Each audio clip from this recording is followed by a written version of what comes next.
Misalnya apa YUB itu? Misalnya Bapak Ibu fotonya salah. Misalnya dulu belum berhijab, sekarang berhijab. Nah, itu di sini. Misalnya pakai kacamata, padahal seharusnya nggak boleh pakai kacamata. Hmm. Misalnya Bapak Ibu lahirnya ganjil, mestinya backgroundnya merah kan? Keliru biar biru. Nah, itu rekam YUB. Rekam baru juga bisa, anak 17 tahun kesini rekam baru juga bisa. Oh iya. Karena sekarang kan apa-apa bisa online ya Pak ya? Iya, semua bisa online sebetulnya. Kecuali, ada kecualinya. Rekam harus datang, Ah, IKD masih harus datang. Lalu untuk rekam datang, pindah orang juga harus datang. Pindah dari luar ke dalam. Dari luar kota ke dalam kota. Untuk memastikan bahwa orang itu memang tinggal di Surabaya, tidak hanya alamatnya saja yang Oh iya. tinggal di Surabaya. Terkait yang isu kemarin sempat satu kakak, ada satu rumah ada banyak kakak. Oh, gitu ya, Pak? Beda. bukan. Itu sebetulnya lebih ke arah pengembangan ke depan. Hmm. Nah, ini termasuk bagian dari tadi kontinuitas, Pak. hmm, Kalau kita bicara aturan, sejak 2019 aturan terakhir itu, Permendagri itu kita sudah memang harusnya aturan itu kita tegakkan. hmm. Masalahnya, tidak semua daerah berani untuk menegakkan. Dan saat ini sesuai dengan Berarti kebijakan, Surabaya itu iya, termasuk yang apa namanya kayak pionir lah gitu, yang terdepan mau menindaklanjuti yang tadi ya. betul. Jadi Pak Wali selalu mengatakan ke kita, jujur harus kita akui bahwa komitmen pimpinan di Surabaya ini sejak Pak Narto, Pak Bambang DH, Bu Risma, Pak Eri Cahyadi, dan mungkin nanti gantinya Pak Eri Cahyadi, harapan masyarakat itu semakin tinggi. Karena selalu dipenuhi keinginan masyarakat. Sehingga apa? Saya justru khawatir, Pak. Nanti setelah Pak Eri, wali kotanya jadi beban yang baru ini. Karena apa? Karena warga masyarakat Surabaya sudah terbiasa dengan ekspektasi yang tinggi. Iya, iya. Seperti itu. Sejak Dan itu harus kita jaga karena itu memang harus pelayanan yang kita berikan harus optimal ke warga masyarakat. Betul. Makasih, Cak Agus. Jadi memang akhirnya begitu. Itu bagian dari kontinuitas tadi. Kalau dulu 2019 kita mengembangkan layanan-layanan, sekarang kita juga akhirnya mengembangkan untuk gimana caranya kita harus lebih strict menegakkan aturan seperti itu. Jadi motivasinya itu memang kepuasan masyarakat gitu Pak. Motivasi adanya keberlanjutan. Iya, betul. Itu menjadi salah satu indikator kinerja utama kami.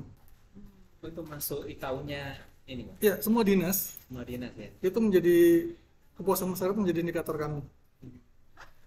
Di website kami juga ada, itu juga kami gantung. DKM kami seperti itu. Mungkin Bapak bisa buka website kami, Dukcapil Surabaya.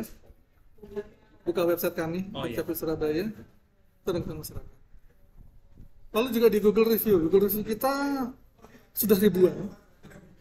Ya ulasan ini ya Pak 2000. Ulasan ya, hampir 2000 ya. 1980. Ya, dan nilai kita 4,1. Ya, betul. Itu Update. itu mohon maaf.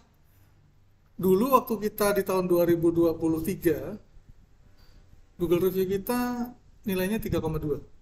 Oke, berarti selama 2022, sorry, 2022 nilai kita 2 tahun terakhir ini kenaikannya sangat. ya, Google Review kita waktu itu sekitar angkanya 3,2. Kenapa? Karena pasca Covid orang masih banyak mengeluh tentang Covid, dan mohon maaf, layanan kita zaman dulu tidak sebagus layanan kita sekarang. Apa yang membedakan itu? Sejak perubahannya itu sejak kapan? Harus diakui perubahan itu setiap saat ada saja. Ya mungkin Bapak masih ingat waktu Bu Risma kesini marah-marah. Iya, iya. Oh iya ya, ini berita rame gitu Iya. ya, Pak. Itu juga di Dispenduk ya Pak ya. iya, itu di Capil. Iya. Itu juga salah satu tonggak kita berubah. Berarti memang inisiasinya itu sejak Bu Risma. Oh tidak, sudah sejak lama Pak. Oh, sejak lama ya. Tapi memang saya tadi bilang dari Pak Arto, DH, Bu Risma, Pak Eri, selalu yang namanya komitmen pimpinan, wali kota itu selalu membuat masyarakat itu harus puas. Harus puas. Jadi IKD kita memang kepuasan masyarakat kita digenjot tinggi agar kita fokus melayani masyarakat. Itu tujuannya, goalnya itu. Sehingga ekspektasi masyarakat pun juga semakin lama semakin tinggi. Nah, kita pindah ke sini itu dari kantor kita di Manyar, pindah ke sini. Kantor kita dulu di Manyar, di belakangnya Samsat. Bareng Iya, Samsat. Oh iya. iya. Iya. Dekat sama EPP. Nah, itu pindah. DSH ya Pak. Betul. PLH ya. Nah, DLH itu kan dua sisi ya. Iya. Itu separuhnya itu punyanya Dukcapil. Oh, Terus sekarang dipindahkan ke daerah semua. Nah, waktu itu pindah ke sini. Waktu itu Bu Risma ingin agar kita punya MPP, Apa itu, Pak? Mall Pelayanan Publik. Mall plan. Dan MPP kita mungkin bukan yang terbagus ya, tapi kita yang pertama di Indonesia. Pelayanan Gimana publik. ceritanya Pak? Kok bisa terinspirasi buka mall pelayanan publik? Jadi Yang begini, seingatnya Bapak gitu. ada 3 hal Pak. Pertama, memang Bu Risma itu ingin agar layanan itu terpadu. Oh, oke. Kita dulu punya UPTSA namanya, layanan terpadu satu atap. Ya. Tapi namanya satu atap kan itu masih jalan masing-masing kan. Iya. Akhirnya Bu Risma ingin, itu kita bikin MPP Jalan Publik. Artinya, oke dinas mungkin jelas sendiri, tapi kita jadi satu ruangan. Apalagi di sini dulu Sila ini sempat mangkrak Pak. Betul. Iya. Dan sama Bu Risma tidak diperpanjang sewanya, kita manfaatkan sendiri saja sebagai MPP. Jadi kita yang pertama kali ada MPP. Sekaligus pertama kali kita yang punya CC room terpadu. Kita bukan yang pertama punya CC room terpadu. Apa itu, Pak, sisi room? Command center. Oh, comment center. Yang dari partisipasi masyarakat gitu. satu Bukan, command center itu yang kalau ada sesuatu 112. satu dua. Satu satu dua. Kita bukan yang pertama punya command center. Kalau nggak salah kita yang kedua kalau nggak salah. Setelah Jakarta. Setelah Jakarta atau Bandung, saya lupa. Oh, Kalau nggak Jakarta, Bandung yang punya dulu. Tetapi kita yang benar-benar pertama terpadu. Dalam artian semua satu telepon atau satu dulu. Itu kita yang pertama kali. Kita bukan kalau MPP kita mungkin bukan yang terbaik saat ini ya Pak ya. Tapi kita yang pertama kali. Dan tentu meskipun kita bukan yang terbaik, tapi kita masih selalu ranking 2, karena ranking 1, seperti itu lah. Kita selalu jadi jujukan kalau ada MPP yang pertama. Yang lain-lain soalnya modalnya udah lebih gede duluan kan. Ya biasa lah. Kita selalu berusaha selalu minta, kita selalu yang pertama, kita selalu pertama. Kayak gitu. Agar apa? Agar kesempatannya tidak kita dapat kesempatan pertama. Contoh dulu waktu tahun 2011 pajak daerah juga begitu. Peralihan PBB BBADB Bersama juga ambil, kita yang pertama, kita ambil juga yang pertama. Agar apa? Agar kita langsung dapat PADGD. Jadi memang peran kepemimpinan. Komitmen pemimpin itu sangat luar biasa. PRI pun juga begitu. Jadi kalau mau cerita nih, PRI perannya di Dukcapil ya. Iya. Setelah Bu Risma yang tempoh hari marah-marah di sini, ini apakah lebih baik? Lebih baik.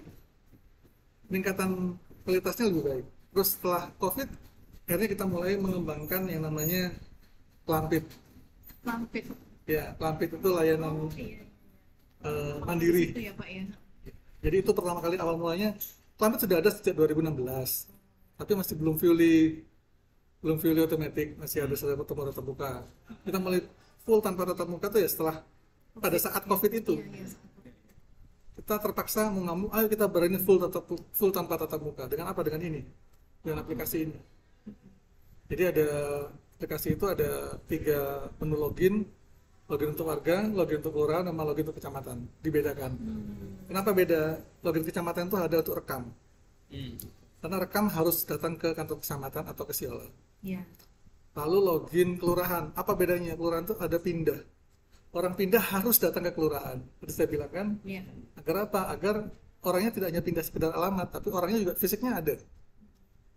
Terus sama login mandiri itu ya untuk warga langsung. Itu Berarti yang terjadi di zamannya Pak Eri ini lebih penggunaan media digital, transformasi digitalnya lebih kuat ya dibandingkan, maksudnya Bu Risma mungkin Bu Risma sudah kuat. meletakkan sisi Betul. inisiasi programnya itu Iya. sangat kuat. Nanti di masanya Pak Eri ini mungkin lebih ke banyak transformasi digital yang Banyak, tapi sebetulnya kalau kita bicara masalah transformasi digital, Bu Risma sudah mulai. sudah mulai. Karena kan COVID eranya Bu Risma. Iya, sudah. Jadi PRI kan baru masuk tahun 2021 awal, Ya. ya kan? Nah, 2022 saya masuk di sini Pak. Saya sebelumnya tidak di sini. Saya di dinas lain, saya masuk di sini 2022 awal. Waktu itu permohonannya warga setiap hari kira-kira 1.500 permohonan. Baik online maupun langsung datang. Oh iya, tentu budget online-nya ya. Iya. Karena kan bagaimanapun Masih demi ya Pak. meskipun di kelurahan ataupun di kecamatan juga kan tetap semuanya pakai sistem. Ya. Oh Iya. iya. Meskipun Betul, dia tuh betul, meskipun datang ke kelurahan tetap by sistem. Iya. Kenapa? Tapi dibantu oleh operator kami. Iya, iya, Pak. Seperti itu. Nah, 2023 awal sehari sudah 3.000, dan di 2024 awal sehari itu sudah 4.500. Peningkatannya Iya, seperti Iya, itu. Kenapa bisa meningkat? Karena ada dua hal. Pertama, sosialisasi kita masif, sehingga warga, oh mudah ternyata ya, oh cepat ternyata ya, sehingga akhirnya apa? Yang kita bentuk adalah kesadaran warga. Warga jadi sadar tentang pentingnya Adminduk. Saya bikin program namanya Kalimat Sadar, Kawasan Lingkungan Masyarakat Sadar Adminduk, dengan melibatkan RT, RW juga akan memberikan booster paspor, Pak, sehingga mereka bisa membantu warganya langsung. Daripada orang jauh-jauh kelurahan kan, Iya. kan mending datang ke Pak RW, ke Pak RW atau keluar rumah, Pak RT tolong dibantu gitu kan. Memang tidak semua sih Pak. Dari total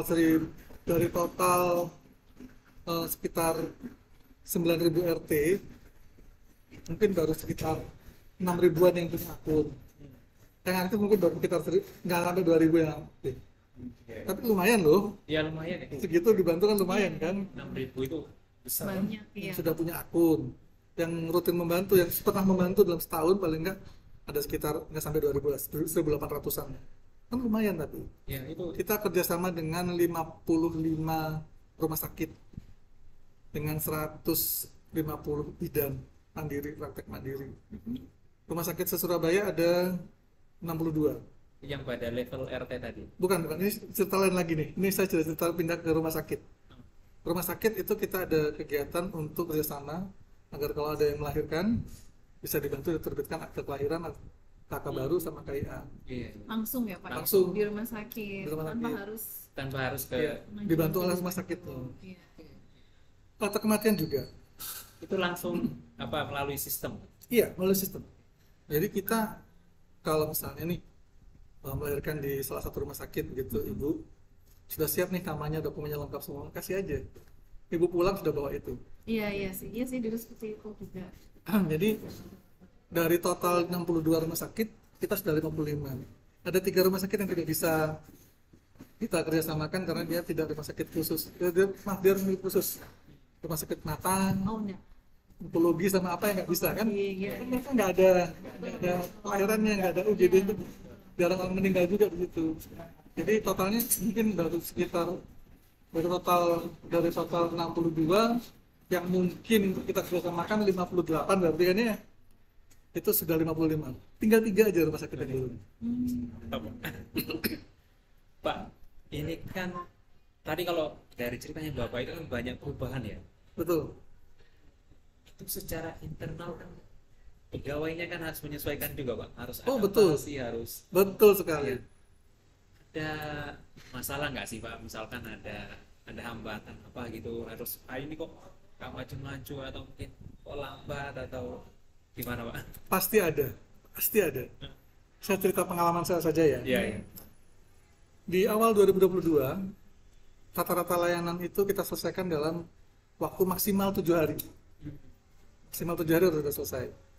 Karena sesuai dengan perda juga kita tulisannya 7 hari. Apapun itu, termasuk cetak KTP, termasuk penerbitan akte kelahiran. Tapi sebetulnya kita bisa kurang dari itu. Kita sudah bisa 5 hari sebetulnya. Di 2023, meskipun perdanya belum berubah, kita sudah bisa 3 hari bahkan. Gimana Pak? Bisa berubah gitu? Diapain pegawainya Nah, Pak? sekarang Iya. per Februari 2024, Pak Eri minta 1 kali 24 jam. Oh itu, satu kali 24 jam ya, makanya soalnya bapak cerita 7 hari, aku perasaan saya langsung jadi ya gitu dalam hati. Jadi 2 hari maksimal itu sesuai perda. Sesuai perda. Nah, 7 hari sesuai 7 perda. hari. Cuma Pak, masih 7 hari di perdanya sampai sekarang.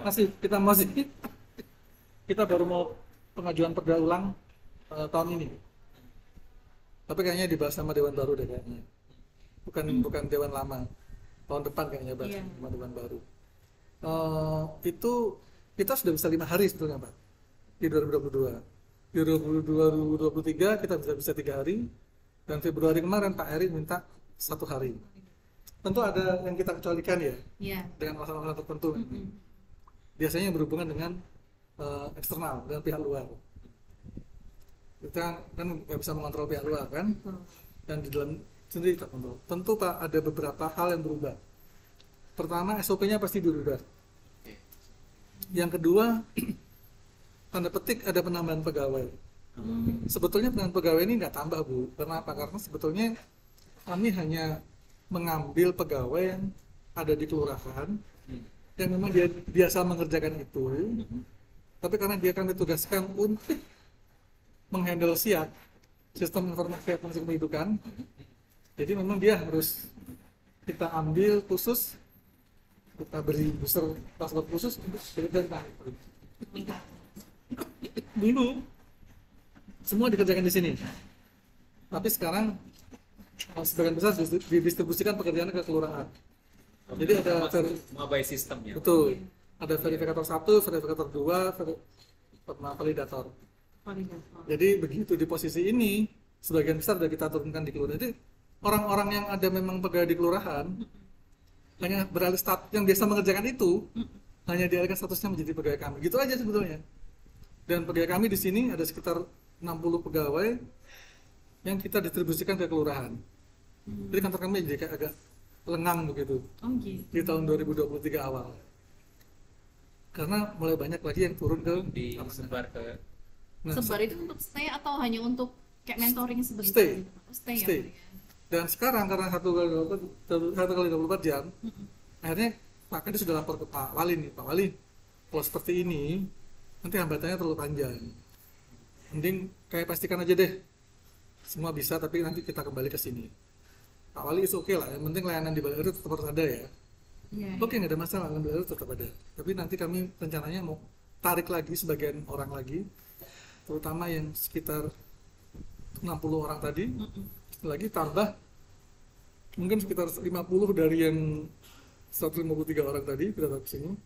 Karena sebagian juga yang 153 di awal tadi itu sebagian juga sudah promosi Pak, jadi kasih, jadi apa di tempat lain. Jadi nggak jangkep 153, sudah tinggal sekitar 120-an, nanti yang mungkin 50 kita ambil ke sini, yang 70 tetap di. Belum lagi Pak Heri sekarang nambah lagi semacam mini MPP. Ini kan mau pelayanan publik. Oh iya. Ada kita beli, Pak Heri mengasih nama SPP, Sentra Pelayanan Publik. Di levelnya kecamatan gitu. Enggak, levelnya agak tinggi Pak. Levelnya di Surabaya. Timur, barat gitu. Iya. Kalau di Siola kan tengah nih. Iya. Di Manyar timur. Nah, Pak Heri bangun 3. Di barat, utara, selatan. Udah jadi semua. Oh, jadi ada 4.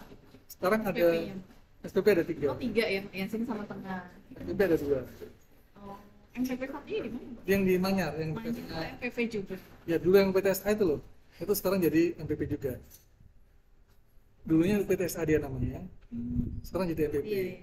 Jadi di sini di Manyar sebelahnya DLH Iya. itu PTSA itu sekarang jadi MPP juga kan. Sama S3 SPP. Iya, iya. Seperti itu. Itu yang di Target 1/24 itu ya bisa. jadi akhirnya kan juga naruh staff juga di situ kan akhirnya. Iya. Jadi sebetulnya kalau kita bicara staff, sebetulnya realnya nambah sih enggak sebetulnya. Iya. Tapi memang Iya, Pak. iya. Yang paling banyak kita lakukan memang satu dari sistem, kedua dari SOP. Jadi beberapa dokumen memang kita usahakan untuk disederhanakan. Yang penting tidak melanggar permen. Dan akhirnya memang ya mohon maaf, sama lah seperti kita di pabrik, produktivitas itu memang harus kita latih untuk bisa optimal. Ada tiap pegawai itu kan pasti ada pengukuran kinerjanya kok. Betul. Berarti di apa namanya target-target yang ada pada level dinas seperti diturunkan ke tiap-tiap pegawai itu. Betul. Nah, semacam kode kinerjanya lah. Jadi pada saat di cascading itu kita tahu oh, nanti seperti ini jadinya. Tapi masalahnya kayaknya ini sudah susah nih untuk optimal lagi, udah susah nih. Kemarin aja kita beberapa kali tidak bisa 1/24 jam, tapi kita kecualikan ya dengan catatan tidak ada gangguan apapun. Iya. Tapi ternyata kalau kita bicara masalah gangguan, jaringan internal Pemkot dari Kominfo masih ada. Belum lagi eksternal, misalnya lampu mati atau apa, kan nggak bisa tuh. Terus belum lagi kalau sistem yang dari pusat yang di maintenance. Iya. Kadang-kadang setelah maintenance dari pusat, siangnya nggak bisa langsung aktif ya gitu. Tapi apakah itu frekuensinya sering, Pak? Dibilang sering sih tidak, tapi memang cukup mengganggu 24 jam kami Betul, gitu. betul. Karena apa? Karena pada saat kita Menumpuk sudah ya, Pak, ya? kita sudah berjanji 24 jam, akhirnya terpaksa kalau ada gangguan kita kecualikan, terpaksa begitu. Iya. Apakah sering? Ya tidak sesering itulah. Tapi paling enggak dalam sebulan tuh pasti ada 2, gitu, 3 itu pasti ada. Tapi ya tadi warga udah nggak mau tahu. Betul, betul. Tahu saya kamu bilang 24 jam. Iya, itu. Kalau klaim sampai saat ini belum ada yang mengklaim. Tapi yang kecewa ada. Klaim itu maksudnya begini. Saya mengajukan permohonan, ternyata lebih. Nah, saya bisa mengklaim 50.000 terlambatan sehari. Oh, gitu, Pak. Ya, dipotong dari siapa? Dipotong dari pegawainya. Kan kita bagi membuat- shift. Iya, yang Ya. bikin terlambat. Yang terlambat siapa? Kalau yang terlambat satu orang validator ya, validatornya yang harus bayar 50.000. Kalau keterangan ada 4 nih, ya berarti 4 ini yang harus dibagi 4. Tapi maaf, itu klaimnya itu juga disosialisasikan ke warga. Itu Yang udah tulisannya ada juga ya, Pak ya. Oh, iya sih. itu udah tulisannya tuh. Ada ya, Pak ya. Mereka tahu. Jadi masalahnya gini, pernah ada yang mau klaim, Iya. tapi klaim itu harus diajukan oleh warga, bukan oleh orang lain. Kadang-kadang yang warga kan, ya sudahlah nggak apa-apa. Tapi kadang-kadang mohon maaf, yang namanya biro jasa masih ada kan. Oh. Kalau saya kasarnya bilangnya calo lah. Iya. Calo tuh masih ada gitu, kadang-kadang calonya yang memanfaatkan seperti itu. Ya kalau calo nggak bisa ngeklaim. Hmm. Apakah warga pernah mengklaim? Ada. Tapi ya tadi itu, begitu salah satu staf kita kena klaim, besoknya dia rajin, nggak pernah lagi kena. Gitu. Dan teman-temannya, Saling support ya, Saling Pak, ya. support. Iya. Ya, karena sistemnya kolektif tadi itu ya, Pak. ya. Iya. Soalnya kalau satu rangkaian ini ternyata yang terlambat 4 Iya. orang ini, 4 orang ini 12.500 baru bagi 50.000 dibagi. Menarik. Iya, iya. Kalau Ada cuma punishment sedikit gitu ini, ya, tapi bikin. Kasian juga sebetulnya kalau dipotong kan. 50.000. Ada rasa sungkan juga sama. Tapi saat kita menegakkan itu ternyata produktivitas juga real masih kehitung. Kita juga sering menghitung kok. Sebetulnya produktivitas kami seperti apa sih? Sama seperti yang call center gini kami hitung. Oh, dari 8 jam sehari sebetulnya mereka real bekerja itu 2,5 jam sehari. Itu apa? Bisa dilihat di sistem juga, Pak. Iya bisa dilihat. Jadi Iya, kan monitoringnya ya. dia angkat telepon, Iya, tutup telepon. berapa menitnya. Dan itu kelihatan. Itu kelihatan terus ternyata oh real mereka ngomong di telepon itu sehari 1 orang 2,5 jam. Seperti, jadi Dari istilah, 8 jam ya. ya, jadi sebetulnya kan waktu itu kalau diisi cuma 2 orang barangkali misalnya panggilan saya nih dapat masuk lagi ke sini terus tutup lagi, jadi itu masih bisa Masih begitu. bisa. Jadi sebetulnya akhirnya kami maksimalkan jadi dari semula 6 orang kami sisakan 3 orang dan sekarang kami sisakan 3 orang tapi yang 1 orang selain menerima telepon menjawab aduan juga dia kalau kamu nggak ada kerjaan yang lain saya kasih tugas ini. Oh, Seperti itu. gitu ya, Pak. Iya, jadi ada yang sifatnya kita berusaha memaksimalkan staf kita semaksimal mungkin. Tapi yang masih dalam kapasitasnya tentunya ya. Oh iya, dalam hitung-hitungan ABK masih, nilai satuan kerja masih seperti itu. Karena apa? Karena kami udah nggak bisa tambah orang lagi. Sekarang kalau kita bicara masalah anggaran, Pemkot Surabaya kebutuhan warga semakin lama semakin tinggi. Ya Pak, itu Pak yang terkait anggaran itu kalau kayak misalkan kalau ada inisiatif baru dari misalkan di Sdukcapil ini itu pasti selalu disupport Pak dari si anggaran dari wali kota atau misalkan ada prioritas-prioritas itu ada kadang-kadang susah gitu maksudnya untuk Jujur Pak, ya. kalau kita bicara masalah anggaran, secara umum untuk yang berhubungan dengan kerja pasti disupport. Secara umum ya, misalnya kayak kemarin kita perlu percepatan untuk pencetakan KIA. Ya. Kita perlu untuk percepatan cetak ini, itu anggaran disupport, tapi bukan berarti disupport itu kita butuhnya 20 lalu kita dikasih 20, enggak, mungkin kita dikasih cuma 9, 11-nya nata sendiri di dalam. Artinya kita bicara skala prioritas Pak. Dan mohon maaf kalau kita bicara masalah anggaran di Surabaya, anggaran kita ini se-Surabaya Pak, yang paling besar sesuai dengan aturan tentu di Dinas Pendidikan dan di dinas kesehatan. Mereka sendiri sudah pasti ngambil lebih dari 30% mereka sendiri berdua. Dan selalu Pak Kadis memahami itu. Jadi ya mau nggak mau ya kita harus pandai-pandai menata anggaran di dalam. Artinya apa? Artinya kita juga tahu kok setiap tahun kalau kita bahas anggaran, kita ini bukan termasuk prioritas pertama, bukan prioritas utama di Dukcapil ini. Tapi kalau kita nggak ada layanan, wah, betul. Iya. Iya. jadi anggaran kita tuh susah tambah, tapi nggak akan hilang gitu. Iya betul. Kalaupun dipotong juga, misalnya ada rasionalisasi nih, rasionalisasi ini gitu, tetap kita juga harus dipotong. Karena apa? Karena asas keadilan kan, ya semua dipotong lah. Tapi kan bedanya, dari sini potongnya gede, di sini potongnya kecil. But even kalau ngomong persentase aja enggak lah. Misalnya, kita kurang 11%, betul mau potong 12%? Enggak. Kita nggak potong 2%, tapi kita tetap potong juga berapapun jumlahnya. Jadi kalau kita bicara masalah anggaran, Pak, di Surabaya kebetulan untuk memenuhi kebutuhan warga itu dan untuk mematuhi aturan itu kita strict banget. Termasuk untuk belanja modal. Kita tuh 30% harus belanja modal loh.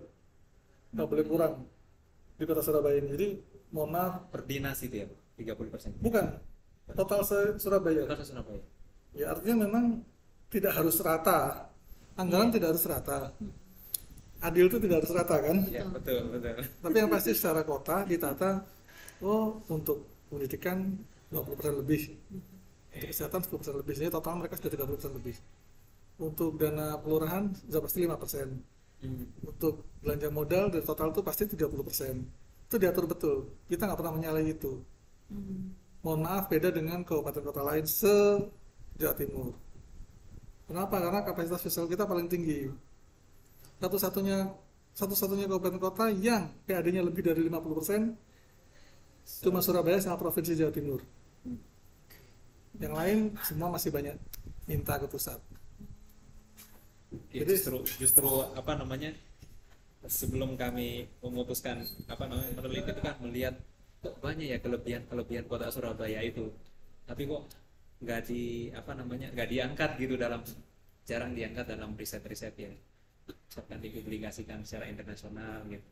Akhirnya diskusi sama Bu itu, ayo kita coba teliti Surabaya beliau itu banyak terlibat di situ, dan beliau juga tahu sebetulnya kalau kita bicara masalah anggaran, terutama setelah Bu Risma menjabat ya, itu benar-benar sejak Pak Muhammadiyah pun sudah begitu juga. Tapi di era Bu Risma mulai lebih diketat. Kenapa? Karena kan Pak Muhammadiyah orang politik ya. Sementara Bu Risma birokrat, jadi tahu betul uang ini larinya kemana. Akhirnya juga sama-sama birokrat, dia tahu uangnya lari kemana. Gitu. Ini nanti beda Pak, kalau kalau wali kotanya politisi tulen nanti mungkin beda. Dan itu kami terus terang kasihan Pak. Kenapa? Kalau dia tidak mendengar kami di birokrasi, ya nanti dia bisa jadinya malah kacau nih pemerintahan. Karena kita selalu patuh pada rambu-rambunya, harus patuh Pak. Sekali kita melenceng, pasti akan melenceng selamanya.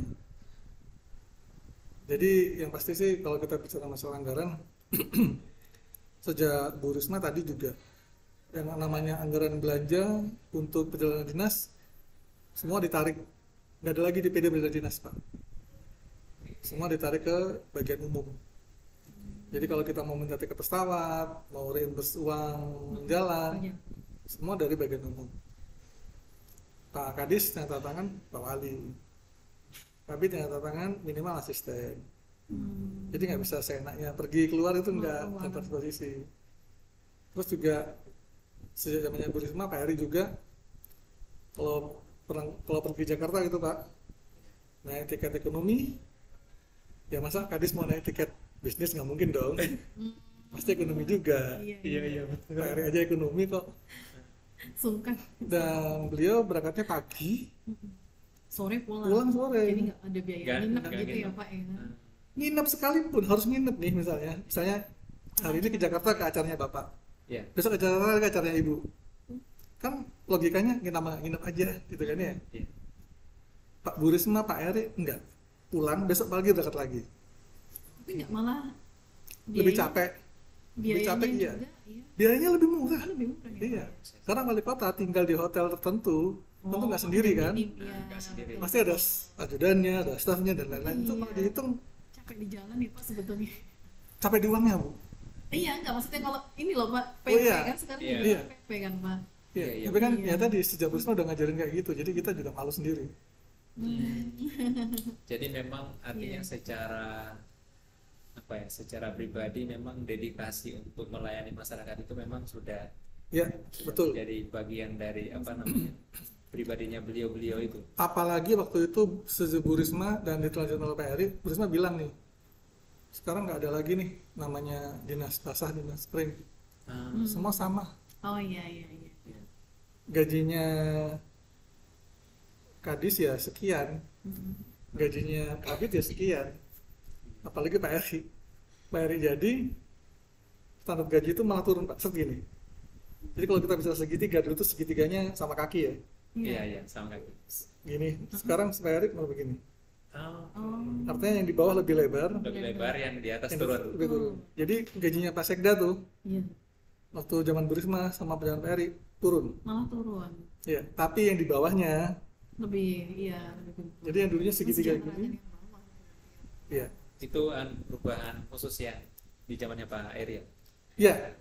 Kalau bicara masalah pendapatannya, tapi tadi tidak boleh ada staf gajinya lebih besar daripada kasih. Jadi kalau ada kasih ditaruh di kelurahan, promosi staf ke kelurahan gitu ya, ya dia ikhlas gitu. Dulu ada nih kasih di staf di salah satu dinas gitu ya, dipromosi jadi kasih, nangis nggak mau jadi kasih, Hmm, pengen jadi staf. Alasannya apa? Lebih Cicilan tinggi, saya masih banyak gitu kan. malah lebih banyak. Kan nggak masuk akal ya. Iya. Iya. Jadi akhirnya berdasarkan merit system itu Pak Eri menyadari, oh masih ada gap nih, dan gap ini yang beliau dikecilkan. Akhirnya intinya segitiganya begini. Tujuannya apa? Tujuannya agar tadi jangan sampai ada staff naik nggak mau gara-gara. Iya. Padahal- Jadi sekarang nggak mungkin terjadi sekarang. Jadi tidak ada lagi yang namanya dinas basah, dinas kering, tidak ada. Kalau ada yang ngomong basah itu berarti kamu dapat di luar resmi.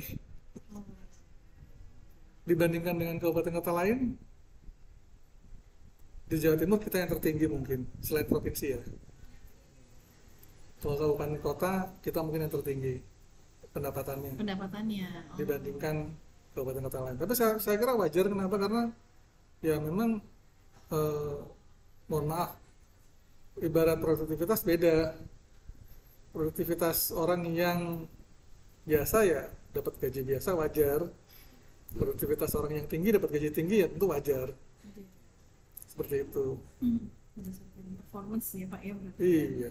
Pak, kalau untuk kayak apa seperti inisiasi layanan-layanan baru atau perubahan-perubahan gitu, di Sukcapil itu biasa benchmark kemana Pak? Atau mungkin memang inisiatif sendiri Pak? Oh enggak, kita pasti punya benchmark. Biasanya Kebetulan Dukcapil ini kakinya dua Pak. Satu, kita itu dapat SK dari Pak Wali, satu lagi dapat SK dari Pak Dirjen Dukcapil. SK saya dua, Gitu. jadi kepala saya juga dua. Kepala saya Wali Kota sama Pak Dirjen. Nah, tentu otomatis meskipun secara struktural saya ini adalah stafnya Pak Wali, tapi secara fungsi saya itu stafnya Pak Dirjen. Dan tentu karena kita punya dua kepala ini kalau kita bicara masalah birokrasi secara umum, pelayanan baru secara umum, kami selalu ke Pak Wali. Tapi kalau bicara masalah layanan fungsi Dukcapil, kita mengacu ke Pak Dirjen. Dan Pak Dirjen ini kan membawai seluruh Indonesia. Ya tentu yang namanya saling bagi, saling kopi, saling itu ya kita bisa saling melirik. Jujur Pak, benchmark kita tentu salah satunya Jakarta. Karena Jakarta itu provinsi juga kan dia. Iya. Dan dia anggarannya luar biasa, tentu kami juga tidak bisa mengalahkan Jakarta Pak. Jujur kenapa? Karena Jakarta itu kan ada Jakarta Barat, Utara, Timur, Iya. Pulau Seribu kabupaten. Anggaran kita dibanding satu aja, misalnya dibandingkan suku dinas Dukcapil Jakarta Barat kita kalah Kota Surabaya. satu kota Surabaya. Jumlah stafnya kita kalah. Jadi kalau kita bicara masalah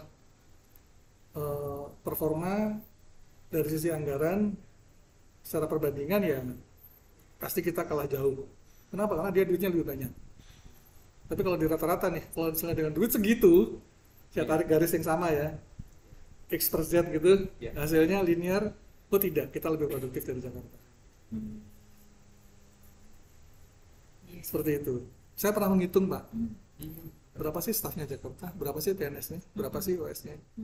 Kita bandingkan dengan kita, berapa sih staf kita, berapa sih OS kita. Termasuk perbandingan seperti jumlah penduduk. Ya berarti Per- ini ya, yang dibagi harus satu dilayani Duduk juga. ya. Iya, termasuk itu lain. Jadi ketahuan ternyata performa kita lebih bagus daripada Oh Jakarta. iya, harusnya kan harus apple to apple Pak, maksudnya harus per gitu ya. Iya. Ya, tapi kalau kita bicara total ya kita kalah. Namanya duit kita kalah, orang kita kalah. Iya, itu. Jadi bagaimanapun juga, mohon maaf ya Bu, kita bangun candi pakai orang, sebelah bangun candi pakai Oke. Iya, udah Mesin apa? Oke. pakai Peralatan ini canggih. pakai bantuan 1000 jin Pak. Kita kalah lah. Seperti itu. Perbandingannya seperti itu. Jadi ya saya maklum. Karena kalau kita bandingkan seperti itu, sama juga kalau orang datang ke Surabaya ya, mesti bandingin. Surabaya berapa orang, anggarannya berapa, Iya. seperti itu misalnya ya.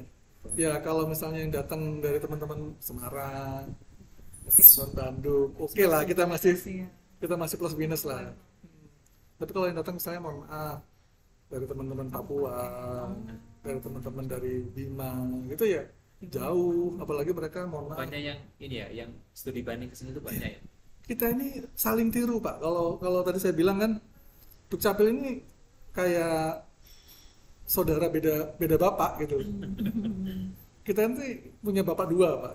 Iya. Saat kita bicara bapak Pak Dirjen, wah kita ini udah kayak saudara sendiri. Jadi apapun program kita saling tiru. Nggak ada program Dukcapil yang tidak ada contohnya. Semua pasti ada contohnya.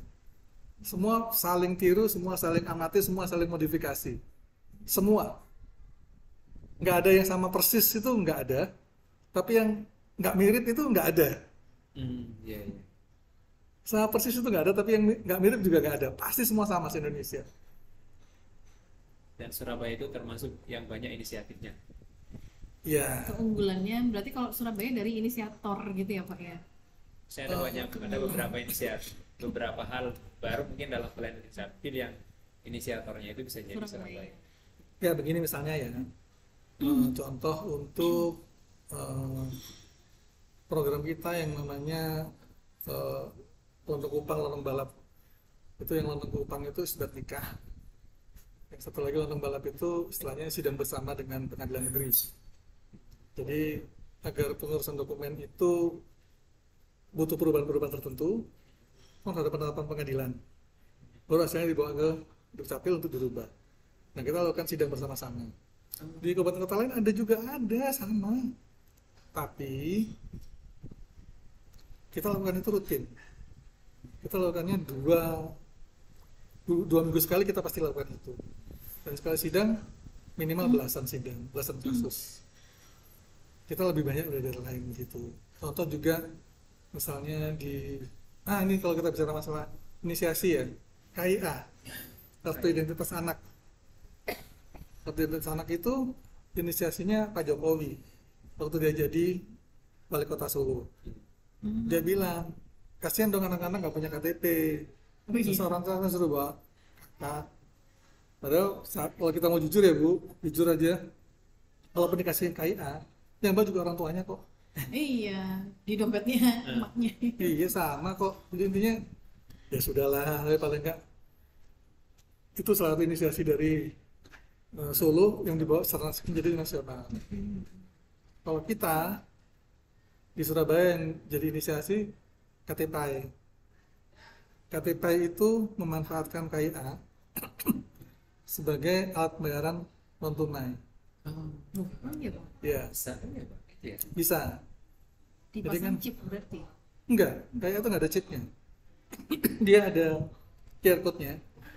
Sama ada deretan NIK itu bisa kita baca pakai OCR. Nah saat itu kita baca pakai OCR, dia bisa dijadikan transaksi. Itu jadi kayak semacam apa namanya virtual account. Oh. Jadi itu, tapi tentu harus ada aplikasi yang di-download, Hmm. dan aplikasi itu punya Bank Jatim, Hmm. dibagikan ke kita tuh ngajak bersama-sama. Jadi kalau misalnya saya nih punya anak 2, Hmm. saya kasih KIA nih, Hmm. saya top up pakai Iya. aplikasi itu Betul. 50.000, dia bisa belanja di Bisa, kantin iya. Iya. pakai itu. Jadi Oh, iya. Jadi kita- mereka nggak bawa uang sakunya tuh jadi berupa Jadi, KIA-nya gitu kita ya. kembangkan jadi kayak cashless society. Betul. Masalahnya adalah bedanya sama Flash BCA, apa Iya. bedanya sama E-money. e-tol, e-money gitu kan. Kalau mereka itu kan card base, Iya, cardnya hilang, duitnya hilang. betul. Kalau ini enggak, ini server base. Oh, server base. Oke. Jadi kartunya hilang, kita cetak lagi, duitnya nggak hilang. Iya. Hmm. Seperti itu. Menarik. Beberapa daerah juga sudah mulai mencoba ini untuk dikembangkan. Tapi tentu ya harus izin kita karena kan kita yang Yang ini ya, punya inisiatornya. patennya. Patennya. Oh, gitu. Ya nanti kalau emang ada ya kita kasih, nggak ada masalah kok. Beberapa bank udah mulai terlibatnya. Tentu ini belum masif ya gitu. Terus kayak IKD, identitas kependudukan digital, itu kan program yang pusat Itu yang nasional. namanya KTP digital itu, Pak. Betul. Sudah punya KTP digitalnya? Punya. Sudah Nah, punya? itu tadi maksudnya ngobrol. Jadi itu waktu itu saya pernah, Pak, KTP saya hilang. Terus saya dibuatkan KTP digital. Terus saya minta cetak KTP, infonya nggak usah, sekarang pakai KTP digital. Gitu. Tapi kenyataannya kan sekarang misalkan kita mau daftar apa kan tetap harus upload KTP fisik gitu, Pak. Jadi nggak ngerti, masih belum kepake sebenarnya, Pak. Nah, itu gimana, Pak? Nah, ini masalahnya kan hanya belum terbiasa saja. Dan beda Pak ya, kalau dulu mungkin Bapak masih ingat vaksin dulu kan? Iya. Iya. Betul. Ngapain vaksin gini. Oh. Tapi begitu presiden vaksin, cekrek, semua wajib Semua. vaksin. Ya kan? Sama kita juga begitu. Saat ini, coba ntar kalau presiden ngomong, nanti kan juga semua begitu. Oh, Ya, gitu. nanti pasti kemungkinannya Pasti pasti KTP digital. Dan sesuai aturan undang-undang pun, Permendagri pun menyatakan KTP itu ada 2, fisik atau digital. Dan itu komplementer. Oh, komplementer. Kalau sudah punya 1 ya udah, nggak usah punya 2. Oh, pantesan nggak boleh. Punya 2 boleh Bu. Iya. Tapi saya nggak pernah. Saya sendiri cuma pakai EKD. Saya nggak sengaja nggak mau cetak KTP fisik. Membiasakan diri saya sendiri. Nah, kembali ke aturan tadi dasar Bu, yang kenapa kita jadi rame itu pemutakhiran data. Sudah diceknya Ibu? Ibu tinggalnya di Surabaya? Surabaya. Ibu tinggal di Malang. Malang. Bapak di? KTP. Saya ke Putih, cuman belum pindah KTP. Belum pindah KTP. Tadinya Waru. Coba nanti Ibu cek di website kita, Dukcapil Surabaya, masukkan kecamatan Ibu. Di situ nanti nicknya di bintang-bintang, nama juga di bintang-bintang. Jadi kita harus menjaga kerahasiaan ya. Ah, Tapi alamat tidak kita bintang-bintang. Artinya kita ini lebih longgar sebetulnya. Sengaja kita buat lebih longgar agar apa? Agar teman, tetangga, saudara itu bisa saling mengecek dan saling mengingatkan. Kan karena ada bintang-bintang kita nggak akan tahu kan itu KTP siapa, ini nama siapa, ini nick siapa, kecuali kenal nih kayak orang sama orang ini, pasti tahu, oh ini kamu loh, tetangganya misalnya, kamu masuk, Pak RT misalnya, kamu masuk loh, atau saudaranya, kamu masuk loh, kamu ngurus Pak, ini kayak masuk gitu. ke apa sih, Pak? Pemutakhiran data. Pemutakhiran data. Website Dukcapil Surabaya dapat dimasukin Bu. Gitu, Pak. Bapak juga coba cek nih masuk di website pemutakhiran data. Di situ nanti ketahuan. Jadi di kita itu Pak ada sekitar 46 KK, sekitar 92.000, 92.000 nick. Itu yang kami duga orangnya tidak ada di Surabaya. Bisa jadi dia pindah, tapi nggak lapor. Bisa jadi kita nggak tahu kemana dia sebetulnya. Iya. Jangan-jangan dia punya nik ganda, kita nggak tahu juga. Atau dia udah meninggal, mohon maaf. Nah, itulah kita lakukan pemutakhiran data. Agar apa? Agar orang datang ngeklaim, oh saya ada kok, saya ada. Cuma saya tidak tinggal di sini. Di kakak saya di Rungkut, tapi saya sebetulnya tinggalnya di Kendang Sari. Iya, iya. Atau misalnya, oh saya udah pindah kemana? Pindah ke Malang. Ya udah, kita bantu pindah ke Malang aja. Agar apa Pak? Agar de facto de jure sama. Agar Iya benar. alamat domisili dengan alamat KTP itu sama. Kita kan sering lihat tuh di dokumen, alamat KTP, alamat domisili itu salah. Iya. Karena seharusnya alamat KTP itu sama dengan Sama, alamat iya. domisili. Iya. De facto de jure sama, harusnya begitu. Ini yang mana Pak? Maaf, permisi Pak. Eh, apa sendiri? Nah ini diklik Oh ini Pak. yang ini, yang paling yang paling Oh, kiri, yang diklik, tadi paling diklik, kiri ya Pak. diklik aja, klik aja, klik. Nah, Ada langsung konsultasi langsung. Langsung Nah, ini. Monggo Pak, nggak mau sampai dilanjut. nah dari situ kita berharap agar 92.000 ini nanti datang mengklaim saya ada. Oke. Batasnya sampai dengan 1 Agustus. 1 Agustus dia nggak datang, kita akan rekap, kita tayangkan lagi kesempatan yang kedua sampai tanggal 17 Agustus hari kemerdekaan. Kalau 1 Agustus dia tetap nggak klaim, maka itu kita ajukan, sisanya kita ajukan blokir ke Dirjen Dukcapil. Ini ibaratnya kayak sapu jagat. Kenapa? Karena kalau kita tunggu satu persatu sampai 15 tahun nggak akan selesai. Karena akan ada terus ya, keluar masuk gitu kan. Jadi kita berani ngambil sikap seperti ini. Ini juga salah satu terobosan kita Pak. Di Indonesia baru ada 2 yang berani kayak gini. Dan bersamaan kita saling intip sama Jakarta. Nggak janjian, tapi kita saling intip. Gitu. Iya. Kemarin Jakarta juga ke sini sama Studi sama banding. tim iya sama tim dari UI. Dia mau bikin aturan juga sama. Kita juga sama juga tuh. Ntar kita ke Jakarta ntar saya bilang gitu sama-sama. Nah bedanya di Jakarta itu nggak berani kayak kita Pak. Beraninya, saya nggak berani gimana? Nggak berani mengumumkan seperti kita. Oh ini tuh loh Pak. So, jadi diumumkan Iya, iya. alamat. Kalau kita mengumumkan seperti ini, kenapa? Karena kita punya tujuan agar memang agar lebih gaungnya lebih rame, agar orang bisa saling ingat mengingatkan. Iya. Transparansi. Iya, tapi tentu lebih resiko. Kenapa? Karena ya tadi Jadi tahu. kita kan lebih gaduh.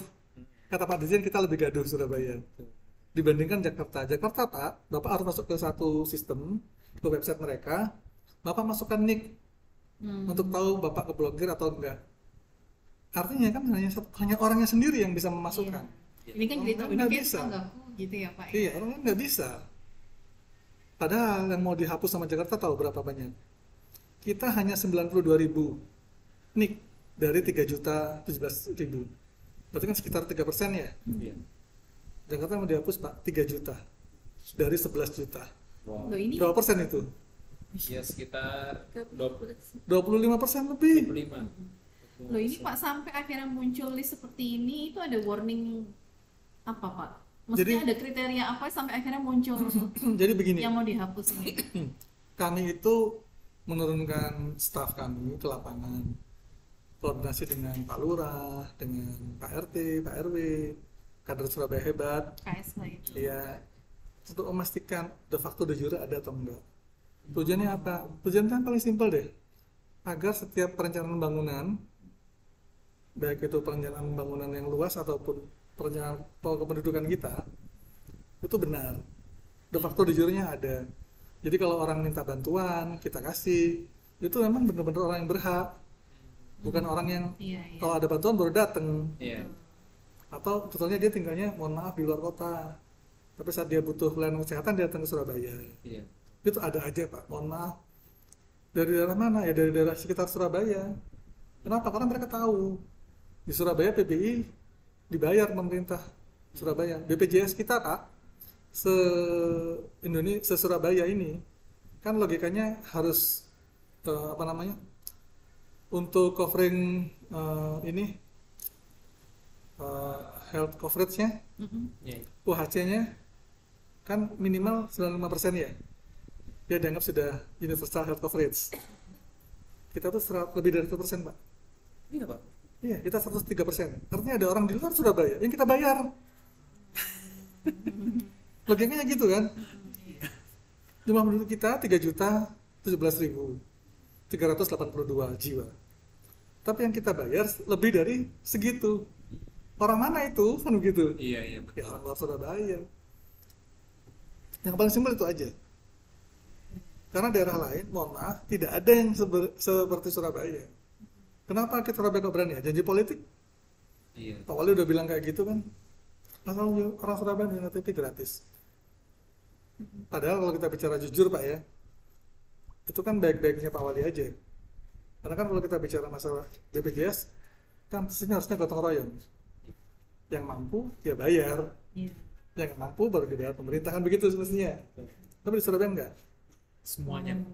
Mau nggak mau, kalau memang kamu mau, kamu minta saya kasih. Contohnya gini, yang paling konyol tuh begini. Ada ibu-ibu, dia punya rumah, dia punya mobil, dia punya perhiasan, harus cuci darah. 1-2 kali bayar Pak. Dia nggak mampu, dia minta PBI yang bayar. Padahal logikanya, kalau dia bayar mandiri saja 125 sebulan, dia dapat kelas 1.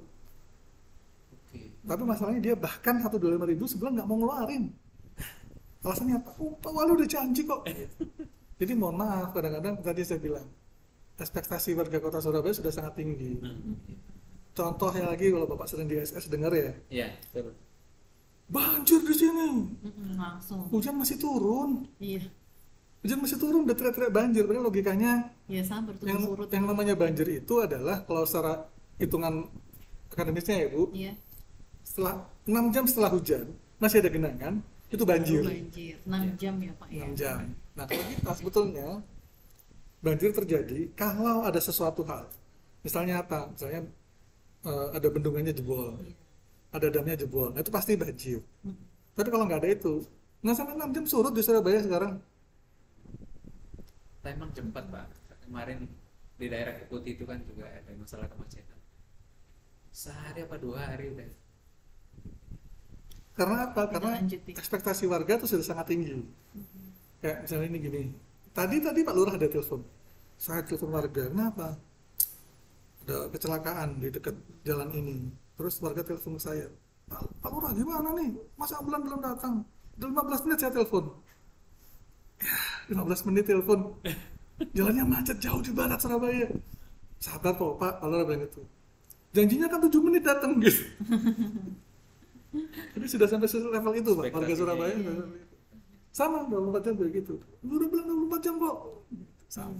Ya karena baik Bu Risma, baik Pak Eri, beliau berdua ini yang mulai menempatkan kepuasan masyarakat sebagai salah satu indikator kinerja utama.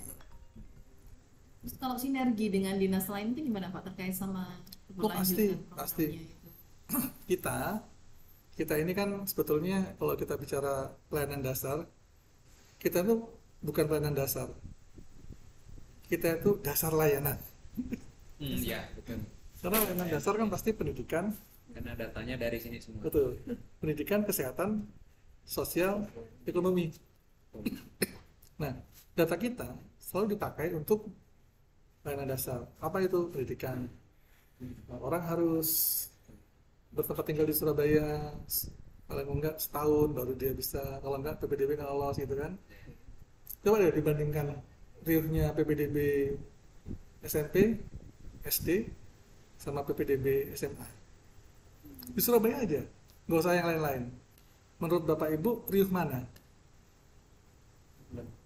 Iya. PPDB SD, PPDB SMP sama PPDB Iya. SMA. Riuh mana kira-kira? SMA pasti. Ngikutin. Riuh Oh mana? Rio. Iya, saya banyak. SMA. SMA. Kenapa? Lebih ke SMA kayaknya. Iya. Tapi SS. Kenapa? Semakin besar. Karena itu pasti Bu. Kenapa? Karena lulusan SD negeri sekian, daya tampung SMP lebih kecil, Iya. daya tampung SMA lebih kecil lagi. Nah, tapi bukan itu masalah riuhnya Bu. Masalah riuhnya yang paling mendasar adalah mohon maaf, tidak bermaksud mendeklarasikan dinas lain atau pemerintah daerah lain, Iya. tapi dinas pendidikan kita lebih komit terhadap sistem dan aturan. Sehingga saat dulu SMA masih dipegang oleh pemerintah kota Surabaya pun relatif lebih smooth. Ya, maksudnya kok dipegang pemerintah kota Surabaya? Dulu SMA pernah dipegang pemerintah kota Surabaya Bu. Enggak di bawahnya Dinkes, di bawahnya dinas pendidikan gitu. Loh iya, pemerintah kota Surabaya kan dinas pendidikan ada. Iya. Nah, SMA itu baru pindah ke pemerintah provinsi sekitar tahun 2017-an kalau nggak salah. Gitu. Nah, saat itulah mulai ada kegaduhan. Itu apa? Terkait sama zonasi Pak? Bukan. Enggak ya. Begini Bu, mohon maaf. Pemerintah Kota Surabaya dan Pendidikan Kota Surabaya itu sangat strict terhadap aturan. Saking strictnya, mohon maaf, bahkan sebulan saat PBDB, handphonenya kepala dinas KB itu ganti semua Bu. Jadi Ibu nggak akan bisa telepon Pak Kadis nggak mungkin. Kecuali Pak Wali, Pak Sekda, Pak Asisten itu yang bisa telepon. Nomor teleponnya dia diganti semua. Saking strictnya. Dan mereka bener-bener KK harus setahun nggak Setahun, ya, nggak iya. bisa. Kita juga mensupport apa? Anak pindah sendiri tanpa orang tua nggak boleh. Meskipun dia ikut bude, ikut nenek nggak boleh. Boleh ya. Nggak Nah, boleh. iya, saya- Pasti dia karena cari sekolah. Saya ingat cerita kalau mau masuk SMA 5 Surabaya itu ya cerita-cerita gitu banyak. Nah, padahal mohon maaf kalau teman-teman pemerintah provinsi sekarang, jangankan PPDB Pak, gedung SMA komplek aja ada yang roboh atapnya gara-gara yang dipelihara. Mohon maaf, saya ini off the record ya. Siap. Saya nggak bermaksud menjelekkan teman-teman provinsi, tidak. Tapi nyatanya memang seperti itu. Mereka lebih longgar dalam melakukan penerimaan siswa. Contoh yang paling konyol itu begini Pak. Ini saya bilang yang paling konyol lagi ya. Iya Pak. Dukcapil Surabaya sangat ketat. Orang pindah, anaknya sendiri nggak boleh, harus ada orang tuanya yang masuk. Dan harus benar-benar masuk di sini. Fisiknya orangnya harus datang. Iya. Di kelurahan, di foto di kelurahan. Kalau misalnya bapak orang Sidoarjo, orang Malang deh misalnya, dari Malang bilang, saya mau pindah ke Surabaya, kan dikasih SKP WNI, Iya. surat keterangan pindah warga negara Indonesia.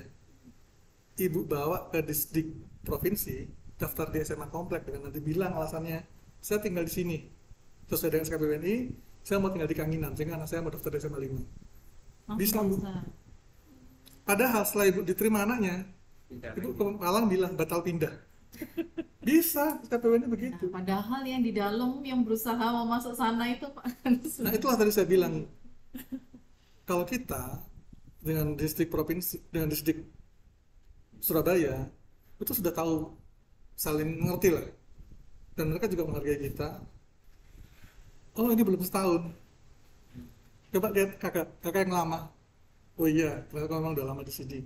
Cuma karena ada perubahan sehingga kamu seperti itu. Kalau di provinsi bahkan bawa SKPN aja udah diterima. Seperti itu. Dan mohon maaf. Tadi saya bilang masalah itu PBDB, terus masalah pemeliharaan gedung. Yang paling lucu lagi coba deh, Pak Erik di awal 2024 bilang nggak boleh ada sekolah pungutan apapun, sumbangan apapun nggak boleh. Negeri awas kalau ketahuan, gitu kan? Kalau swasta terserah, ya kan? Swasta kan tentu beda sama negeri. Cuma kalau swasta terima bos, ada rambunya loh. Kalau kamu mau minta sumbangan ke apa namanya, ke Siswa. wali murid, Wali ke siswa. Siswa, ya. Kamu terima bos swasta, ada rambunya. Kalau kamu nggak terima bos, suka-suka kamu, terserah. Kan ada tuh sekolah yang nggak terima bos, Negeri Pak. bukan sekolah swasta. Swasta. Oh. Biasanya sekolah swasta yang gede-gede Bu. Hmm. Ngapain saya terima bos? Nanti saya nggak bisa kontrol, bisa sendiri gitu. Tapi kalau pemerintah kota Surabaya, kamu terima bos, mohon maaf ya, sekolah swasta yang kecil-kecil, aturannya begini, kamu harus ikut.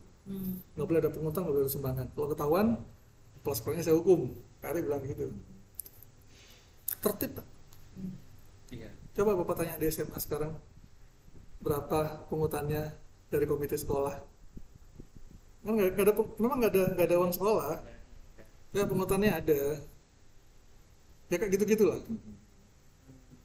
Pembedanya kalau kita bicara saat dulu SMA dipegang pemerintah kota, dipegang oleh Bu Risma, dan sekarang Nggak boleh sama sekali sih Pak.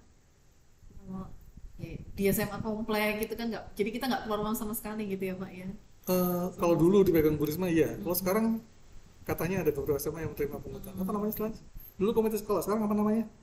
Pokas. Mungkin ya Pak ya. Apa sih namanya? Kita saya cek ya. Dulu namanya komite sekolah yang mungut-mungut gitu. Iya. Iya, dulu namanya. So, saya juga nggak tahu perubahan. Sekarang Yang belakangan itu apa?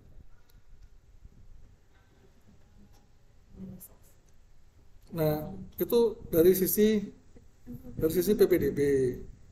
Dari sisi apa namanya? Dari sisi dinsos juga begitu. Kalau nggak sesuai alamat ya Layanan- nggak iya, nggak akan layanan. nggak akan dikasih bantuan. Jadi benar-benar ya Pak, Disduk apa namanya, sudah pilih memastikan warga Surabaya itu terpenuhi haknya ya. Iya, betul. Caranya bagaimana caranya? Ya caranya mereka cek data penduduknya. Ini namanya Korlas sekarang, terdaftar kelas. Oh. Dulu namanya Komite Sekolah, sekarang Korlas. Iya, iya, iya. Iya sih. Dan itu masih ada pungutan loh. Berapa Bu sekarang pungutannya? Oh, kalau saya anak masih SD. Oh, Pak. SD. Barangkali tahu. Kan ini kan tadi sudah membahas tentang sistem kemudian program-programnya gitu ya Pak. Di sini kan sustainability itu ada 3P ya, people, profit sama juga planet. Nah mungkin di sini sekarang saya ingin tahu lebih ke planetnya gitu ya Pak. Mungkin ini sangat-sangat teknis ya Pak. Ini terkait sama pengelolaan limbah kertas dan juga plastik ya. Seperti yang mungkin orang awam tahunya kan Dinas Kependudukan dan Pencatatan Sipil pasti kan ada form, kemudian banyak kertas-kertas dokumen, kemudian kalau misalkan KTP-nya ganti itu kan pasti plastik ya Pak, KTP itu kan dari plastik dan juga pasti nanti kalau misalkan mau ganti kan ngasihkan KTP, kemudian KTP yang lama kan dibuang. Nah pasti kan di sini juga ada sampah kertas dan juga sampah plastik gitu ya Pak. Nah itu kalau boleh tahu mungkin per hari atau per bulannya tuh sampahnya seberapa banyak ya Pak gitu terkait itu ini. Ya, terima kasih. Ini bagus sekali. Soalnya kenapa? Kami saat ini membuat aturan tidak tertulis. Jadi aturan ini nggak ada Pak di Permendagri Pak. Tapi kami buat aturan. Kalau orang sudah cetak KTP karena hilang atau karena rusak, dia maksimal 6 bulan baru boleh minta lagi. Alasannya apapun. Misalnya KTP-nya ibu hilang. Iya. Ibu kan ngurus baru tuh. Polisi. Ya. Kalau polisi ngurus baru dikasih. Misalnya ibu cetak tanggal 1 Februari. KTP baru. Tiba-tiba dompetnya hilang lagi. Dompetnya hilang lagi di bulan April. Ibu nggak akan kami kasih KTP. Tunggu 6 bulan minimal. 6 bulan baru kami kasih. Salah satunya IKD. Salah satu cara. Itu aturan tidak tertulis. Kami juga, mohon maaf, sekarang hampir tidak melayani cetak KTP luar daerah. Padahal itu dimungkinkan. Mungkin kalau Bapak Ibu sering lihat dulu, Prof. Zudan, KTP hilang, dia datang aja ke Dukcapil gitu kan ya. Iya. Kami tidak. Kenapa? Karena kami juga tidak mau membuang-buang belangko KTP. Mohon maaf, belangko KTP dari Jakarta itu jumlahnya terbatas, Pak. Kami bisa sebetulnya memakai mekanisme hibah. Jadi kita beli, kita hibahkan ke pusat, nanti pusat ngirimnya ke kita. Beberapa daerah begitu, tapi Kota Surabaya nggak mau. Ngapain kita buang-buang duit APBD buat itu? Itu loh, sudah kewajibannya pusat ngasih belangko ke kita kok.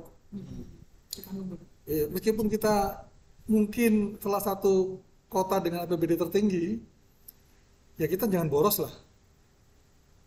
Termasuk tadi Pak.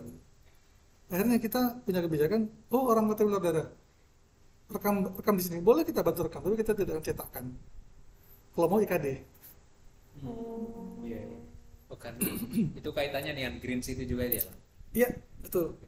Jadi kemarin Bu, kita itu bahkan sampai hampir habis belangko itu. Belangko tinggal 4.000, itu aduh, itu seminggu habis Bu kalau belangko cuma 4.000. Banyak ya Pak. Jadi kami memang harus hati-hati, kita nggak akan sembarangan. Jadi kebijakan kami yang tadi 6 bulan nggak cetak itu termasuk menekan, Inisiatif untuk menekan ya, itu tidak tertulis dan itu dilarang sebetulnya itu udah dari lama Pak programnya yang dari lama. dari Pak Erik atau Oh iya, setahu saya sejak 2022 saya di sini sudah begitu. Bisa jadi memang karena tadi itu Pak, karena belangko terbatas sebenarnya. Awalnya mungkin itu. Jadi kita tidak mencetak belangko untuk orang yang datang ke sini tiba-tiba datang. Kami tolak. Enak banget kamu minta, kalau mau IKD, nggak mau ya sudah. nah Hampir semua kami tolak kecuali mungkin satu dua ya. Misalnya kebetulan kemarin misalnya ada Kabid Dafduk dari Nusa Tenggara Barat ke sini. Pak, KTP saya hilang. Sama orang tua saya minta cetak KTP dua ya. Sudahlah, yang minta Kabid Dafduk kami cetakkan dua lembar keping untuk dia dan ibunya. Mau gimana lagi? Dia benar-benar Kabid Dafduk kok. Kalau misalkan kayak limbah-limbah kertas yang ada di sini gitu, Limbah gimana? kertas kami sebetulnya sudah tidak meminta kertas. Dengan sistem kami, orang hanya cukup memfoto dokumen asli. Misalnya akte kelahiran, buku nikah. Kami tidak minta kertasnya, kami hanya minta fotonya sekarang. Oh, kalau form buat misi-misi Kami juga nggak pakai form. oh gitu, wah, Form kami langsung Udah di digital semua. langsung digital di sistem semua ya? kami. Jadi formnya memang ada, tapi form itu tidak kami pakai, Pak. Kami tidak cetak lagi, kami rubah menjadi sistem. Jadi kalau dibutuhkan untuk mungkin uji petik ya, kami print keluar form itu. Oh, Tapi kalau tidak ada uji petik ya kami simpan di sistem, nggak perlu kami cetak. Jadi kalaupun ada orang kesini bawa, ya sudah, bawa pulang. kami suruh bawa pulang. Gitu ya. Karena yang kami butuhkan sebetulnya aslinya, Betul. yang bentuk foto. Betul. Bukan terus fotokopinya, bukan. Ini. Iya, jadi kalau misalnya orang ke kelurahan nih, misalnya kelurahannya, Betul. dia bawa aslinya, ya udah kita scan, Mm-mm. kita bantu scan, kita, oh saya bawa fotokopinya, saya nggak butuh fotokopi. Betul. Berarti memang sudah terbantu dengan adanya teknologi dan Iya, digital itu betul. ya, Pak? Apalagi sejak tahun 2019 itu kalau nggak salah belangko sudah nggak pakai. Sekarang semua dokumen kependudukan kecuali KTP dan KIA ya Pak. Iya. Jadi akte kelahiran, akte kematian, akte nikah, akte cerai, kakak, semua warga cetak mandiri di kertas A4 80 gram. Jadi warga kami beri PDF-nya. Iya. Oke. Ini Kalau- print-printan sendiri sekarang Pakai itu. tulis, ya. Akte juga gitu loh, kok print-printan sendiri gitu. Kan dulu Iya. pakai kertas ini kan kertas Bagus sih. Iya. bagus yang ada. Sekarang ya udahlah, yang Itu penting. kertas mahal loh itu. Iya. Datangnya mahal loh itu. Kalau sekarang pakai kertas PDF, kertas putih biasa. Digital juga. Iya, kita pakai Oke. QR. Oke. Irit bolpen Bu. Kenapa Irit irit bolpen. bolpen daripada tanda tangan satu-satu ya Pak pejabat? Iya sekarang gini. Iya, makanya. Nah, berarti memang semuanya sudah digitalisasi udah sejak dari awal Bapak masuk sudah terdigitalisasi seperti ini atau baru beberapa tahun ini, Pak? Sejak saya masuk sudah Bu. Tapi tentu setiap tahun ada perkembangan-perkembangan. Kayak IKD nih. IKD itu ini baru fase pertama. Orang harus datang di depan petugas, foto, merekam sendiri kan. Kami upload pakai. Jadi orang harus datang sendiri. Karena nanti dia harus scan QR code, yang QR code itu generate scan detik hilang, scan detik hilang. Seperti itu. Jadi memang harus diperhatikan. Fase kedua nanti orang mungkin nggak perlu nggak perlu datang Bu. Cukup mungkin ya mohon maaf kayak kalau kita di apa namanya di Topet di apa yang pakai Iya, aplikasi. Iya. itu pun juga ternyata kan bukannya tidak ada celah, itu juga tetap ada celah, tapi kita masih berusaha mencari itu. Tapi ini pusat ya, kalau IKD pusat Pak, jadi kita berlaku nasional. Misalnya Bapak dari Waru, Ibu dari Malang, kalau mau aktivasi IKD dimanapun bisa. Tapi udah lewat jam kerja, mungkin Bapak Ibu kalau nanti di kelurahan aja ya, atau di Taman Bungkul, atau di sini kalau jam kerja silahkan. Fase kedua begitu Bu nanti. Dan fase ketiga nanti seluruh dokumen-dokumen pemerintahan akan dijadikan satu. Jadi sekarang udah diuji coba sih beberapa kali, cuma mungkin sering diupdate lagi ya. Kayak misalnya kartu PNS, terus kayak apa namanya BPJS, vaksin, itu semua dimasukkan dalam sini, dalam IKD nanti. Termasuk nanti ke depan NPWP sudah, SIM juga nanti akan begitu. Dan fase ketiga nanti bahkan mungkin kalau ntar ada pemilu kita nggak perlu lagi datang ke TPS Pak. Kita cukup di aplikasi IKD kita saja.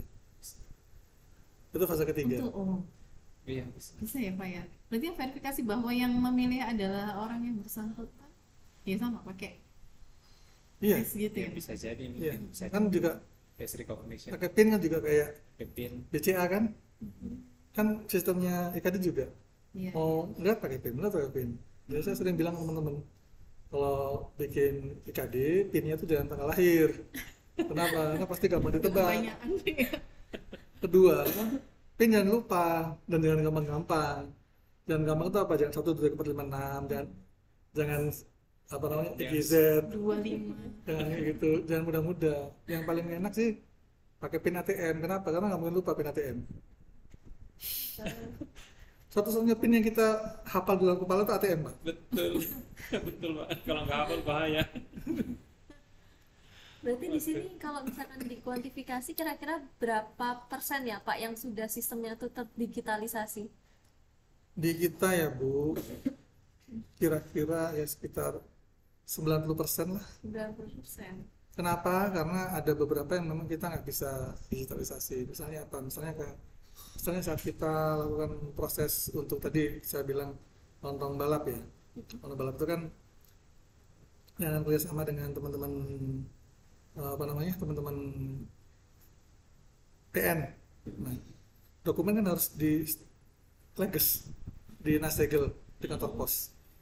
Syaratnya kan jadi mau nggak mau memang harus ada dokumen. Dokumen itu kan nanti dipakai oleh teman-teman di di pengadilan oleh panitera untuk membuat berkas perkaranya.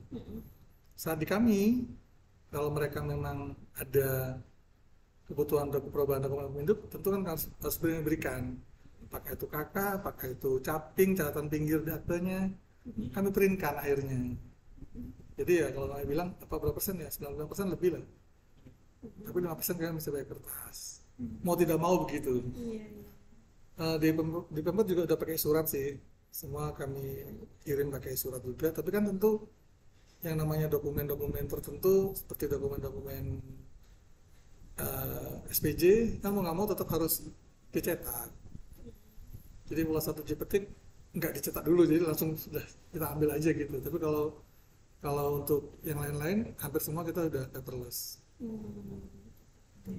Hampir semua udah paperless. Nah, karena paperless dan digital semua ya Pak, berarti kan data-data kependudukan, kemudian informasi-informasi yang apa istilahnya tuh confidentiality, kayak informasinya harus dijaga. Nah itu apakah ada ya Pak di sini kebijakan yang dipunyai Dukcapil untuk mengamankan data-data warga gitu? Misalkan apakah ada sistem security tertentu ataukah ada tim tertentu di sini untuk menjaga data-data itu supaya tidak dihack, tidak diapakan gitu? Masalahnya per Februari 2023 server kita sudah kosong. Jadi dulu sebelum 2023 Februari nama siaknya itu siak terdistribusi. Artinya di setiap kabupaten kota ada server yang diisi data warganya. Dan dalam setahun 2 kali dikonsolidasikan menjadi data konsolidasi bersih. Nah, sekarang per Februari 2023 Dirjen Dukcapil itu datang ke setiap kabupaten kota mengosongkan isi servernya untuk dipindah ke server nasional. Saat dipindah ke server nasional itu server kita kosong, kita cuma jadi proxy aja lewatan. Jadi kalau kita melakukan update data itu, kita tinggal lakukan updating konsolidasi seperti itu setiap kali. Jadi server kita sebagai proxy. Frekuensinya berapa Pak? Sehari. Jadi sehari langsung masukkan, Iya, sehari langsung masukkan gitu. Langsung. Iya, itu juga udah dari lama. Itu sejak 2023 Februari. 2023 Februari. Oh, berarti masih baru ya ini Pak ya terhitungnya ya. Iya, jadi sejak itu kita nggak punya lagi data. Oh. Dan di pusat menggunakan pengamanan ISO 27001. Apa? ISO 27001. Oh gitu. Oh ya, ISO. Dan itu menjadi standar pusat. Pusat. Dan kebetulan kemarin pusat tidak ikut PDM, jadi datanya aman. Nggak kena ransomware. Dan selama ini kalau Bapak Ibu dengar ada kebocoran data, alhamdulillah bukan dari data dari Dukcapil Pak. Dulu pernah data dari BPJS Iya. bocor. Pernah juga dari servernya KPU bocor. Tapi dari kita sendiri alhamdulillah belum pernah, dan jangan sampai lah, Iya. jangan sampai bocor dari kita. Jadi tidak ada sampai sekarang. Memang dari dulu di Dukcapil nggak mau masuk ke PDN karena PDN dianggap nggak secure. Kenapa nggak secure? Ya tadi dia bahkan nggak punya Nggak punya co-location. kolokasi. Servernya pemerintah kota Surabaya, servernya Kominfo itu kita punya 2 co-location, satu di Jakarta, satu di Bogor. Dan nggak ada yang tahu di mana lokasi tepatnya kecuali Pak Sekda, sama kepala di Kominfo sama Pak Wali. Itu lokasi tepatnya. Jadi kalau ada sesuatu menyerang kita, jebol, backup kita aman Pak di 2 tempat, di Jakarta sama di Bogor. Itu kalau pemerintah kota Surabaya punya, Kominfo server punya ya. Kalau server kita itu di sini cuma jadi proxy lewatan aja, sama menyimpan data-data yang sifatnya bukan data rahasia, bukan data SIA, bukan data penduduk. Jadi kalau misalnya tanya di Surabaya punya data penduduk nggak? Kita jawab nggak. Kalau punya data penduduk semuanya DWH, data warehouse di Dukcapil. Jadi kalau misalnya ada lembaga institusi ingin mendapatkan data itu, ya harus kerjasama PKS dengan IDKD di Dukcapil Jakarta, kami fasilitasi. Berarti memang sudah sangat-sangat canggih ya Pak sistemnya ya Pak. Alhamdulillah, Iya. semoga aman lah Bu. Iya. Terus kalau misalkan dari kayak tenaganya sendiri, berarti pasti di sini melibatkan banyak anak IT ya Pak. Iya ada. Nah itu apakah kayak ada pelatihan setiap bulan atau setiap berapa periode tertentu? Kalau pelatihan terjadwal sebetulnya enggak. Kenapa? Karena mereka memang sudah ahli. kita rekrut dengan keahlian tertentu. Tapi memang ada beberapa hal yang memang secara periodik memang butuh pelatihan, kita datangkan dari akademisi, dari mana yang memang ahli di bidangnya. Itu kebetulan di bidang PIA, pengelola informasi administrasi kependudukan. Dan kita punya 4 bidang, bidang dafduk, bidang capil. Prinsipnya bidang kita itu ya 2 ini, daftar penduduk sama catatan sipil. Kalau bidang saya pemanfaatan data inovasi pelayanan sama tadi pengelolaan informasi administrasi kependudukan, 2 bidang ini supporting. Cuma kalau kita bicara masalah sistem, database dan lain-lain, pihak yang lebih fokus di situ. Kalau kerjasama PKS dan lain-lain saya pemanfaatan data. Gitu. Nah mungkin pertanyaan terakhir ya Pak, mungkin dari saya. Tadi kan mungkin limbah kertas maupun plastik itu mungkin sudah berkurang drastis ya Pak dengan adanya digitalisasi. Nah sekarang saya penasaran nih Pak, kan dengan adanya digital kemudian teknologi pasti kan banyak penggunaan komputer, mouse, keyboard gitu. Nah itu kalau misalkan merusak gitu ya Pak, nah itu limbahnya kemana Pak? Kira-kira kalau nggak dibuang itu iya, kemana? saya cerita ya. Kalau KTP rusak harus dibakar. Dibakar ya. Harus kita musnahkan, dibakar, ada berita acara, difoto.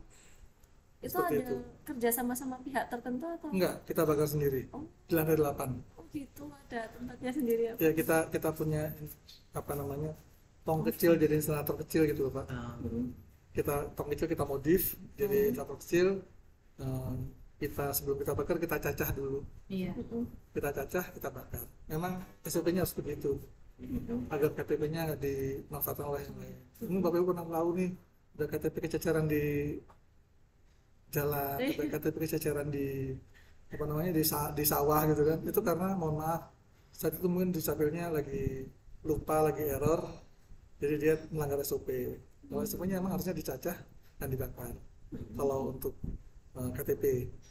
Kalau untuk limbah-limbah tadi mouse segala macam, sebelum kita nggak musnahkan sendiri, semua kita kirim ke teman-teman di bagian perlengkapan untuk dimusnahkan di mereka, dilelang di mereka. Kalau ada sampahnya yang memang bisa dijual lagi, mereka akan lelang sebagai scrap. Oh gitu. Kalau memang nggak bisa diapa-apain lagi ya rusak, ya mereka buang ke TPS. Ke TPS.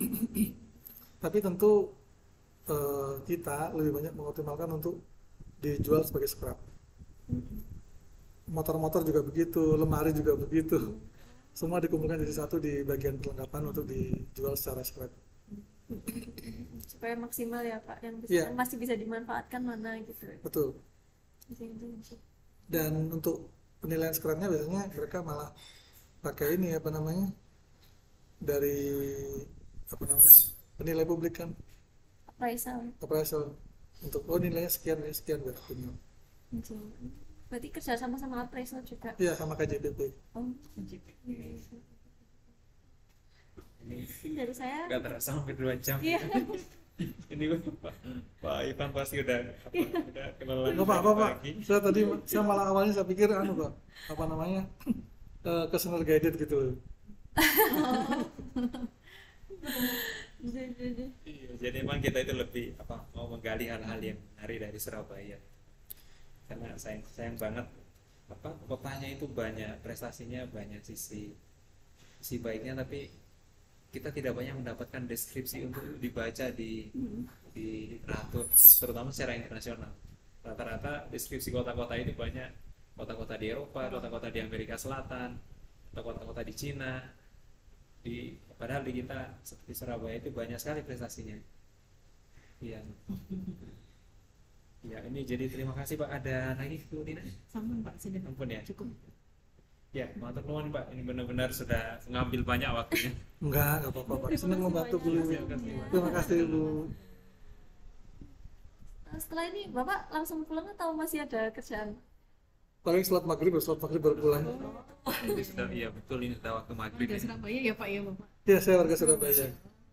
Saya dulu nggak tertib Bu, alamat saya dulu ikut alamat orang tua Oh. Di Surabaya juga. di Surabaya. Begitu saya jadi pegawai Dukcapil, wah, waktu de jure harus sama nih. Makanya Iya, jadi saya pindahkan alamat saya ke rumah saya yang sekarang. Harus memberikan contoh. KTP juga begitu. Saya ngapain cetak KTP, saya pakai ini aja kok, bisa kok. Kemana-mana juga bisa. jadi pede ya Pak ya kalau ada yang langsung bisa menjual ini loh, saya gini. Iya iya Pak, paling itu ya Pak ya. Dari Terima kasih Pak. Ya, Terima terima kasih, kasih Pak. waktunya Pak. Ya. Terima kasih banyak. Terima kasih. Iya kita bisa. Iya. Oh, bisa silakan. Sebentar ya. Mau foto ya? Kemarin